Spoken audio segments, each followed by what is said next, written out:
Michter's Whiskey jumped in and agreed that that should be something we review. So I think it's only fitting that they create a little care package for us and send us 2 bottles of each of their whiskeys, and we would be happy to review them on the show.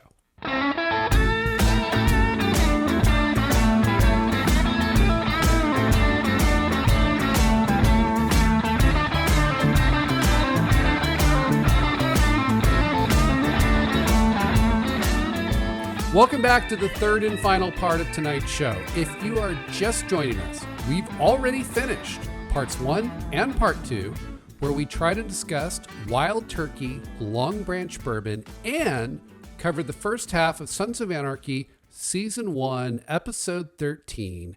It's the finale of Season 1, titled The Revelator. Quick reminder, please like and subscribe. Be sure to leave us your questions and comments in the comment section below the video, or you can email your questions to us at ask@bourbonbros, that's BROS.TV. And as we always say, if your question doesn't suck, we may answer it on a future show. All right, Ken, let's get into the back half of the episode. I want to kick things off with something that you mentioned earlier, which is the conversation between Hale and Jax. This all stems from the early on conversation between Hale and Unser. And Unser basically says, Hey, without a witness, you'll never put this crime on Clay. But I doubt Jax would be party to anything that would hurt Opie. And so when Jax comes to the police station asking Unser, where are we at in Donna's murder, Unser basically blows him off. We got nothing. And Hale comes in and says, follow me. Right? Like wink, wink. And takes him back into the holding area, right? The cells. Mm-hmm.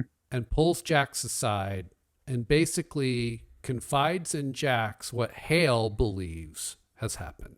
I knew Stahl was setting Opie up as a rat. She wired his truck.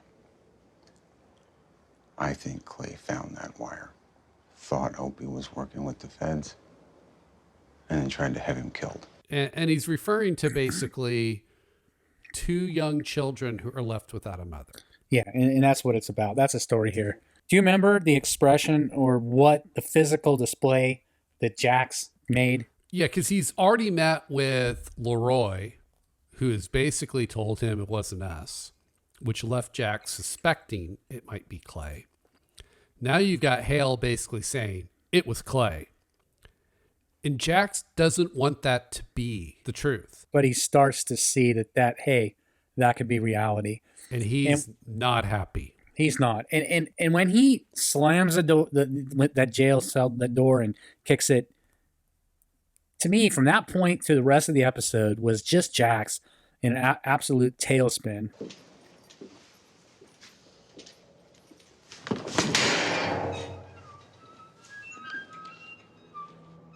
This is the pivotal point to me, right here to the end of the episode. Yeah, and what you see is obviously he cares deeply about Opie, right? It's probably his best friend. Mm-hmm. And although he doesn't have absolute proof, everything is pointing to Clay. And you think about the fact that Clay is his father-in-law, he's married to his mom. As much as they disagree, and as much as everything is pointing towards Clay, he doesn't want that to be the truth because he knows what that's going to mean. Mm-hmm.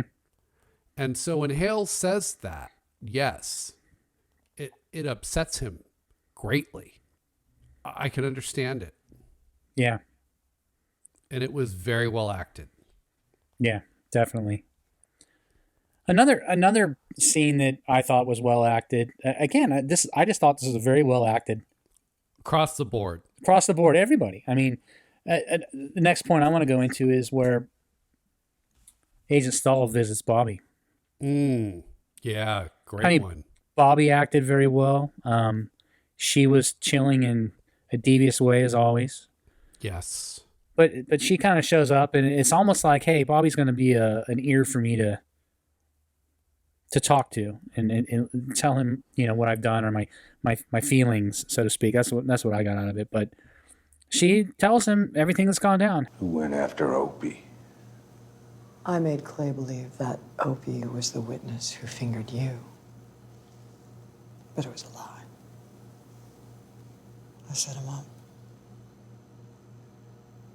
He was shaken. Like, why would anyone want to kill Donna?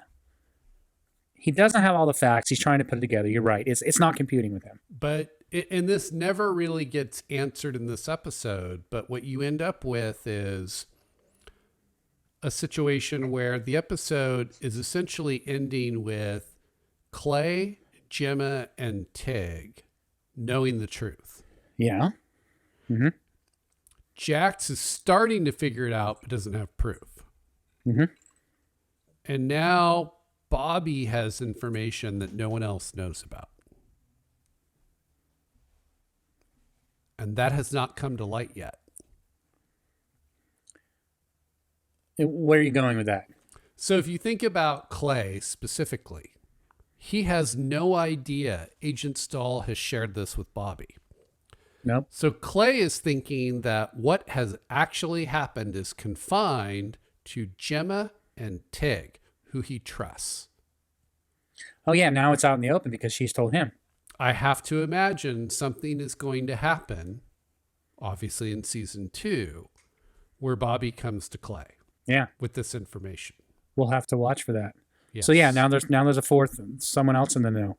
And then you've got Jax, who between what played out with the 1-9ers and what he's heard from Hale, he's demonstrated throughout season 1.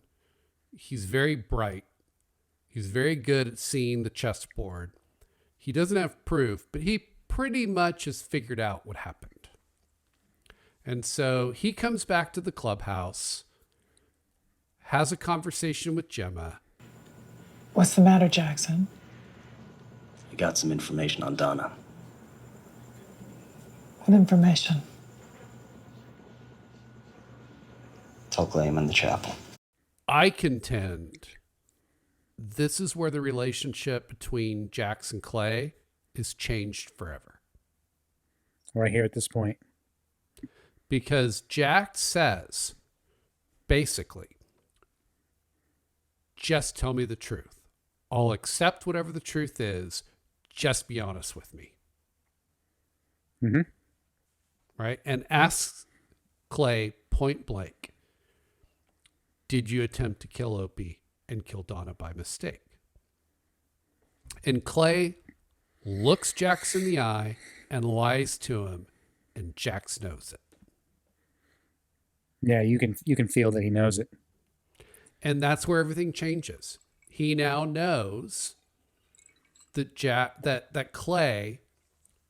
now knows that Clay is lying, looking him in the eye and lying to his face. Right. And therefore, Jax knows I can never trust Clay again. Powerful, isn't it? It is. It is. Yeah, just chilling. I think you're right. That's where things change. So what do you got next? What do I have next? I would say that crossing the line, I'll call it, where Jax and Tig are working through their anger and guilt. Exactly what Tig said to Jax. That's what he said. So when the information is learned about the case number, Tramel's able to find out where they're staying, and so off they go. It was a Happy, Tig, and Chibs, and ultimately Jack shows up. But yes. they show up, and they're going to kill. They're going to kill the witness, but then they don't know it. But Juice knew it, but they don't know it till they get there that this is a 17-year-old girl, and they break in, they get rid of the person that's watching them, and take her away. They discover it's a 17-year-old girl, and not Jax, but Tiggs is willing to do it, right? Happy says, I can do this, no big deal. Tiggs like, nope, this is on me. And he's ready, just about ready to kill her. Yeah, and I love, again, it's subtle, and I keep saying this, but Tig doesn't want to kill this poor 17-year-old girl. No, because of everything else that's gone down recently. This is his moment, right? He has to prove that he can still do it. That's right. And so you see him covering her face and basically saying, I'm sorry, but I'm still going to do this. I don't like it, but I'm still going to do this. Mm-hmm. And then Jax walks in. And Jax walks in. Jesus. You scared the shit out of me, man. Put down the gun. What? We don't kill women. And he stops that from occurring. He takes over, and he comes up with another plan. And he takes the blindfold off from her, takes what is over her face off of her, and he says, See this guy? He's a bad guy, and he wants you dead. You know why? Because you're gonna rat on two of his friends! Because you can't do that. Because he will find you, no matter where you are. And the look on Tig's face was perfect. It was like, what are you doing? why are you showing Like, her now me? she can identify us. Yeah, uh-huh. And he doesn't know where Jax is going with this. Right. And he puts the fear of God in her and says, look, he wants to kill you. He will find you. It's obvious. We can get through. We got through here. We're at this point. You will die if you testify. And she promises not to. She's scared out of her mind, says she won't. And they let her go. Yeah, and I don't know the actress who played the 17-year-old girl, but her performance was great. Yeah, very well done. She was.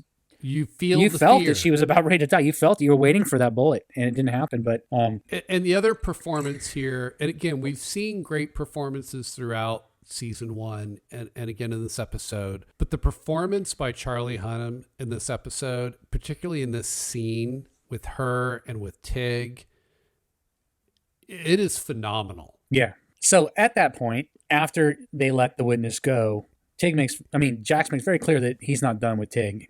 No. No. You just crossed the line, brother.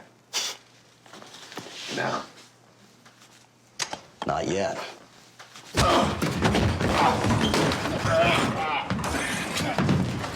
They're back and forth, and it is brutal. Like they go at it very hard. Yeah, and you're left not really knowing where this leaves everything between the two of them or where this leaves everything with the club. Right. Yeah, you don't. And I'm curious to know whether this ever gets addressed, right? Because as Tig said, you've crossed a line. We don't know Yeah. what line that is. We don't know if he's actually crossed a line. And we don't know what their relationship is going to be. Yeah. And that really never gets addressed. So we're left wondering. Where is the line? Man, what? I remember clearly him saying that, but what does that really mean? I guess we'll That's find right. out. That's right. Which leads us into our final point of the night, which is clearly it can be nothing else but the funeral. The funeral. Yeah, walk us through this one. Because I saw a lot here. Yes, that's the thing is we could probably add a part 4 and just talk about the funeral. There's so much here. So you've got Jax, who basically, after the fight with Tig, has gotten drunk, slept at the cemetery, Right. and you realize has a blanket around him that he has received from the same homeless woman that Gemma talked with and helped out the last episode. Right. Mm-hmm. And that we hinted has a more prominent role in this story than first meets the eye. Right. It's a good way to And we'll put leave it. it at that. Mm-hmm. But she shows up again. And then it kind of cuts to Sam Crow and a funeral procession coming to the cemetery, which Jax is not part of. And then you have everyone there and service has started, right? The funeral is in process. Sam Crow is there. They're all wearing black. They've got their cuts on. And you have Jax stroll up in nothing but jeans and a white t-shirt. After spending the night in the cemetery, it's a very white t-shirt. It's very crisp. But that's one of the things that jumped out as me is everyone else is clearly very dressed. They're black and dressed in black for a funeral, as you would expect, Yep. but very dark. And you have Jax, who's bright, crisp white. Yes. And I have a theory on this, but I'm gonna hold it for a minute. Okay, I won't go there then. But it jumped out at me. So I'll be interested to kind of compare theories on this, but let's first just kind of play the scene out. So you see Jax, who has had time to drink and sleep and reflect on everything that he discovered the prior day. And he's now showing up at the funeral of Donna, the wife of his best friend, and he knows that all of this has happened because of Clay. So there's several different things that happen here. You see the club on essentially one side of the casket, Yeah. all in black. You've got Jax on the other side of the casket in white. Mm-hmm. So there's that we've got to talk about. You have Tara, who has shown up with his cut and brings that over to Jax. Jax puts it on, and then they embrace in a kiss right in front of Wendy. Wendy sees it, and you can see she feels the pain. And after everything that happened previously between Jax and Wendy and Jax and Tara, I contend that at that moment, Jax and Tara have chosen one another. And Wendy realizes she's out. She's not the one. Yeah, so let's talk a little bit about the white t-shirt, because I think you and I both hit on that. And I don't know necessarily how obvious that was to other viewers, but to me, it was pretty symbolic. A lot of symbolism. I felt the symbolic as well. Now, I have a thought, but I really can't reveal it here. We'll get into this down the road, but tell me your thoughts about that. In a very simplistic way, white kind of symbolizes good and black symbolizes evil. Yeah. And you have Jax on one side with white, and you have Sam Crow on the other side in black. And I think it is, in a very simplistic way, a metaphor for Jax symbolically distancing himself or separating himself from the evil act of the club, Clay, killing Donna. That was them, and I'm not part of that. That's a great point. He badly wants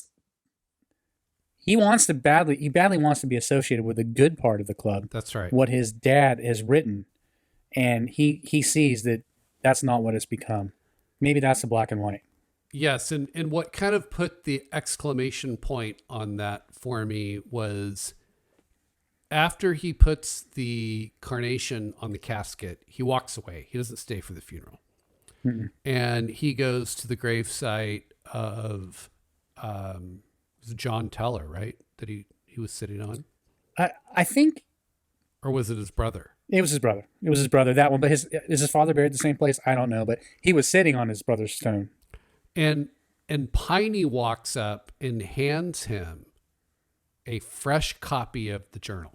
Mm-hmm. So you obviously know from the episode that John Teller gave Piney, a close friend, a copy of the journal. Piney has basically been keeping this under wraps. Piney doesn't know that Jax has already discovered it. Mm-hmm. So he's sharing the journal with Jax, and his comment, which is really kind of the final words of the episode, is, "It's time for a change," in which Jax kind of says to himself after Piney walks away, "Yeah, it is." Yeah, it is. Mm-hmm. And to me, that "it's time for a change" plays into this black and white that you saw beforehand. Yeah, well done. Good, good symbolism. You got to read into it, but that's I agree with you. It's pretty powerful. Again, understated, yet at the same time, such a powerful episode. Yeah. So that's season 1. Our episode, yeah, season 1, yeah. Mm-hmm. Yeah, that's the end of season 1. And you and I talked about this, I think, after the last show, off the air. But imagine watching that episode and having to wait, what is it, like 4 to 6 months? At least, back when maybe this 9. aired, Mm-hmm. before season 2 airs. We get to go into season 2 next week. That's great. Can't wait to get into it. Yeah, we'll get into all of that and more next week when we kick off season 2. But this brings us to our second most important question of the night, Ken.